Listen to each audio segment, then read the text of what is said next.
Hey guys, this is Coach B with Coach B's Gaming, and we're going to be talking about state drama and how to handle the presidency. So, two different topics. In the beginning, everybody is trying to get the launch center first. I mean, that's typically how everybody's going to react. They want to be the top dog. Okay, so we're going to look at the launch center and obviously the titles or whatever. The reality is, until Clash of Zones, none of these really matter. So my advice as far as the presidency is the top three alliances rotate. The reason for doing that is you're basically developing camaraderie among the alliances and showing that you're willing to work together with each other. Once Clash of Zones starts, you need to ensure that whoever the president is one of your strongest players. If you have your R5 of Alliance 3, let's say he's definitely not one of your top three players, he should not be president. So you definitely need to take that into account. You always have to have a strong person as president so you do not lose your launch center. So, but until then, I would definitely rotate to ensure that each of you can work together. I would also share boxes. So, like when you go right here, you have commemorate and boxes. I don't care about the boxes because in my opinion, they're crap. Like when you go look at the boxes, it's some speed ups and some food. Who cares? A lot of people get real sensitive over their stuff. I don't need 2 million food. Uh, it's not that important to me. But for the sake of camaraderie, I would definitely spread those out between different alliances. For the buffs, of course, again, spread those out. Now, once Clash of Zones starts, and especially when Doomsday starts, the strongest players have to have the presidency and then the justice and the chief of staff. Hands down. So there's two different routes. If you have one person who's by far stronger than everybody, and it's not even close, they should be president. Now hear me. Just because they're president doesn't mean they should be in charge and making decisions for the game. 9 times out of 10, and when I look at states, most of the time the president is typically a credit card warrior who a lot of times is a first state player who honestly sucks at the game. So if that's you, sorry, I didn't mean to offend you, but it's the truth. Just because you spend more money doesn't mean you're better than everybody else. So, but that also doesn't mean you shouldn't be president because if you are one of those players, you are the strongest, and you absolutely need that title to defend the launch center. So I need to I need you all to make sure that you understand that the presidency doesn't mean that they are in charge. It just means that they are the strongest and they're defending the launch center. And for the justice and chief of staff, you can split those up to whoever the guardian is and the top alliances. Such as your second alliance may have your justice and your third alliance may have your chief of staff. Or for the number one alliance, say there's a drop off is too big between alliance 2 and 3, number one alliance might keep all three of those and just help out alliance 2 and 3 by giving them points later on in the end. So personally, what we typically do is the number one alliance gets those 3 attack buffs. And then in Doomsday, we will help out the second and third alliance, and we will lose to them on purpose to get them higher in the rankings. Especially if you're the number one alliance, toward the end of the season, you can just give wins to your alliance or your state mates to ensure that they get better rankings. And obviously, if you're set up in a corner together, you can help them defend. So that's why the number one alliance typically has the best of 3 attack buffs, and the rest of this stuff right here can be shared. Now, what I strongly encourage you to go watch my video on National Quest. Do not put anybody in these right here if they're not going to put your cards up. So if they don't put their cards up for National Quest, they do not deserve to be in one of these buffs. Also, do not let buffs be a status thing.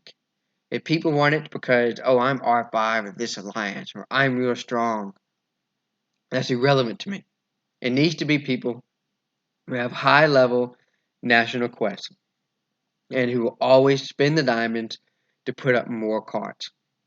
So, like First Lady, it's kind of irrelevant to me. Finance, construction, just kind of suck. Technology and defense are great for technology. Vice President's great for training troops. So this person typically going to be the guy who goes crazy for training troops. So make sure that you're thinking about that when you are putting those buffs. So again, once Doomsday comes, like for instance, you can look right here. The VXV is the number one alliance. We have Presidency, which is Basha. We do rotate our president. Last week, Diesel was the president. Now it's Basha because we have a lot of max players. And you can see the top alliance has the top two attack ones. And the top alliance also has these. And then we gave out 3 random ones to some other states because they requested it. The reason why we have these guys all in the top alliance here is because we always put our cards up and we have a high level national quest. That is very, very important as far as opening new chapters. So that's my advice as far as presidency. In the beginning, share it, but know that when Clash of Zones comes and defending the launch center, and when Doomsday comes, the strongest alliance needs those attack buffs, and you can share the other ones, assuming that everybody's going to put their cards up. So again, camaraderie in the beginning, then it is about strength. Because at the end of the day, these do not matter that much. It's actually better to attend National Quest than have some of these buffs. So hopefully that helps you as far as setting up your state. Now, the second part is drama. If you have in-state drama and how to deal with it. So I'm going to go to the rankings real quick. Let's say you've shrunk now. Or let's say you haven't shrunk now. And you have Alliance 6 who keeps breaking Nap. And they're attacking Alliance 5.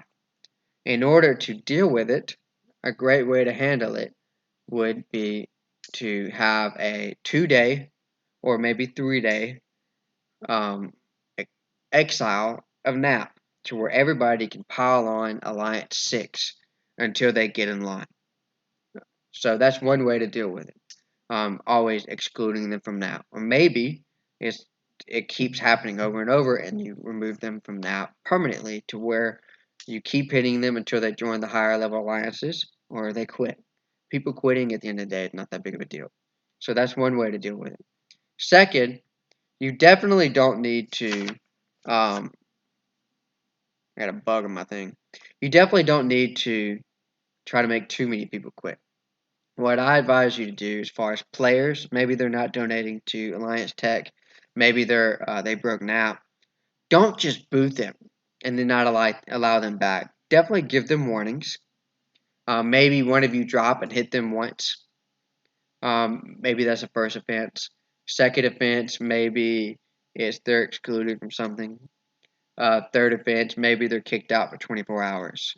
And kick them and then re-invite them. They come back in 24 hours. Another way to deal with it would be you could say they keep doing it and you've already kicked them out for 24 hours. You say the only way back in is you're kicked out for 24 hours without a bubble. And if they bubble, that 24 hours keeps expanding. And what that means is you basically get to beat the crap out of them for 24 hours until they learn a lesson and then they come back in. Basically, states that have a lot of drama nobody wants to go to until you learn to deal with it. When I came to 596, I came from 599 and they had so much drama, and part of that was because they did nap all, and everybody was so used to being weak, and they were really really sensitive. So eventually they kind of toughened up, and we got over the drama, and there's no more drama in the state anymore. But it was definitely a learning curve.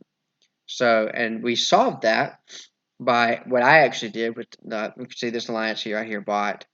I just beat the crap out of their 2 leaders, and they basically came to the table and they started working with everybody, and now they're great contributors to the state. So, and we have no issue with them. So sometimes you do have to threaten violence. Hopefully, you don't have to come to it, but you definitely got to follow through sometimes. So, if coming to the table and talking about all that, a lot of times doesn't work. Diplomacy doesn't always work. So you definitely have to kind of rule with an iron fist. The other end of it, if you've ever been in a state with a lot of Chinese alliances, they tend to go too far and make it a dictatorship to where instead of talking about it and setting up the repercussions for things, they'll just start attacking you. And of course, obviously, like for instance, that happened to us in 599 one time. I got attacked because I refused to not get my boxes for the day because I thought it was stupid. Because I had obviously been playing for 4 states, and these guys were 1 state players. There's no reason to not get your boxes um, on that particular day. And all of a sudden, my own state was attacking me. So, of course, it started this big feud between our alliances, and we ended up migrating to 596.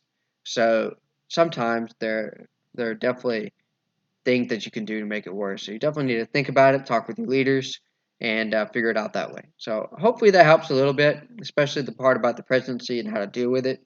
And for those who tend to get sensitive about not sharing presidencies, sharing buffs, that hopefully that explains why you can't just share buffs with everybody because national questions are so important. Make sure you go watch that video because national questions is one of the most important things in the game. So I'll see you guys.